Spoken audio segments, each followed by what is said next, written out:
Welcome to Crafty Music Tips. If this is the first time that you're watching Crafty Music Tips in 2024, well, Happy New Year! This is going to be a video where I go through the top 5 videos from the last calendar year 2023 and how that information may be helpful for you.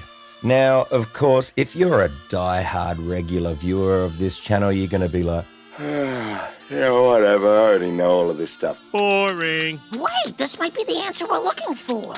But you never know. You might have missed 1 or 2 of these videos. So either way, let's test you. The 5th most viewed video was a Sing It Live behind the sound video on recording the song Beat It. You beat it. And during the calendar year, it got 33.2 thousand views, and it seemed to be really helpful for people like you to watch what it's like for a live act to quickly rehearse a song and then record it. And in case you missed it, here's a quick highlight from the video.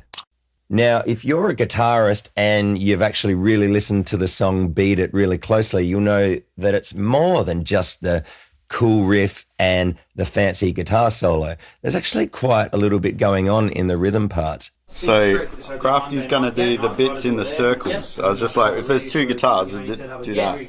So he's gonna go riff and the scratchy bit and the power chords, and I'll do all the other bits. Awesome.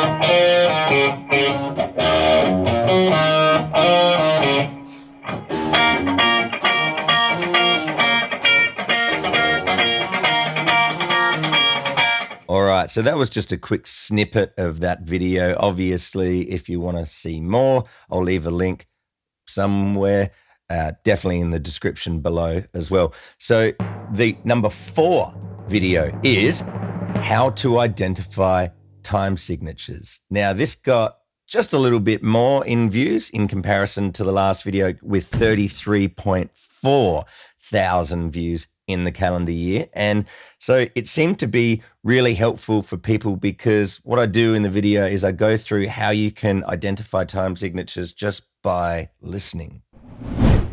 I've devised kind of a groovy way of thinking of it. So it's PSC. So here is the first step, right? The first step is you've got to find the pulse, right? You've got to find the pulse of a song. What is the pulse? It's the heartbeat. Now, the second one is locating the strong beat. It's the first beat of the bar. That's the strong beat. The force is strong in that one. Once you've located the strong beat, then you just got to count how many other freaking beats are there. I don't think we need to see that again. All right, let's see that again. Once you've located the strong beat, then you just got to count how many other freaking beats are there. Because then you've identified what the time signature is. All right, so if you wanted to watch more of that, you can, of course. The link is somewhere. So number 3, we're up to. Coming in at how many thousand views is this one? 41.7 thousand views in the last calendar year. This is a video called How to Talk on Stage Between Songs. I had the pleasure of having my good mates Dave Gleason, Rowan Watts, and Jordan Lennon give me a hand with a bunch of tips in this video. It seems to be really quite helpful for people. Check it out. You know, there's nothing worse with like being up on stage and then all of a sudden you're just like, oh, I don't know what to say. You know, having a bunch of go-tos will really help you in those moments where you're like, I'm struggling. Like go to okay, what are some things that I could say? How's the crowd doing tonight? Is it the first time we've been at this venue? Have we been here before? Good to be back. So great to be here for the first time. Thank the bar staff, thank the sound guy, introduce the band members, make a joke of what we're wearing or what someone else is wearing or whatever else. Introduce the song. Introduce that last song that we just played. Through my head, I just go through all of my checkpoints. Oh, I've said that already. Whatever else. Sometimes it depends on the show, but sometimes if it's like a really rehearsed show and it's like a theatre show or something like that, you know exactly what you're saying anyway. Yes, and there's plenty more where that came from. The link is somewhere. So the second most viewed video on this channel, coming in at nearly 77,000 views. Sadly, a year ago, Lisa Marie Presley had passed away, and so I decided to do a bit of a tribute to her. So this is a video where I did an analysis on an interview and live TV performance that she did on the Dave Letterman show. Check it out. In a minute, you're going to sing for us. Are you excited about that? Yeah. Well,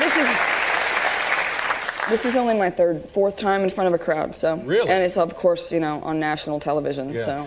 And how do you like performing before a live audience? If you've only done it 3 times, it's exhilarating, isn't it? It's a little nerve-wracking right now just because of the curiosity factor and the speculation and nerves thing is, I can feel it. So I have to I need to get my feet wet. They're sort of throwing the baby out with the bathwater with me right now. But I think you'll do very well here tonight because these people are great. They're very supportive and Yes, they like I see you. that. They've taken a very nice... Okay, so just before we hear her sing, isn't that fascinating? 3 or 4 times in her life, she sang in front of an audience, and then now she's on national TV. So that's having some balls, as she said before. And in particular, I'm glad that she addresses the elephant in the room, that is that there's a lot of curiosity and speculation. And what I'm assuming that she's referring to is she's the only kid of the guy that is known as the king. And he's known as the king for his voice. So she's about to just go and put herself out there. You know, if you see a sequel, you're already comparing it to the first movie. Like, it has to be 15 times as good for some people to think, yeah, it's all right. Because if they really, really enjoyed the first one, well, then it's such an expectation to meet. So the fact that she's here doing this already deserves, wow, so many props. I'm just getting goosebumps thinking about it. Okay. So, drum roll. The #1 video that has been watched on the Crafty Music Tips channel in 2023 was how to use a guitar amp for beginners. So if you're not a beginner and you know how to use a guitar amp, this is not going to be of interest to you at all. This show ain't no good. But it got a whopping 113,000 views in the last calendar year. And so, yeah, it seems to be really helpful. We'll get a lot of lovely, appreciative comments. So if it's been helpful for you, you're welcome. And yeah, for me, as someone that uses guitar amps all the time, I take these things for granted. But obviously, these types of tips have been helpful for people like you. All right, so let's quickly talk about what these knobs actually do. Why separate knob? Why separate knob? Now, ordinarily on an amp, what you'll have is 2 different types of volumes. You'll have the amount of volume that's going into the amp and the amount of volume that's coming out of the speaker. So you've got an input volume and an output volume. Now, on this particular amp, on the left, we've got the input volume. So how much volume that's going into the amp itself is what's called gain. And you'll notice when I turn it up and down, what it affects the volume a little bit, but it actually affects the tone of how clean or how dirty, how much distortion sound there is. And turn it down quite a bit, and then it sounds quite clean. And if you think, oh, no, but I want it to be louder, well, then you've got this over here. This master is the output. So I can turn that up. There we go. Now you can hear it more.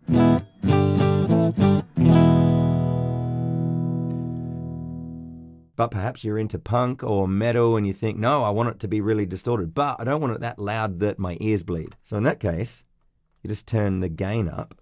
And the master down.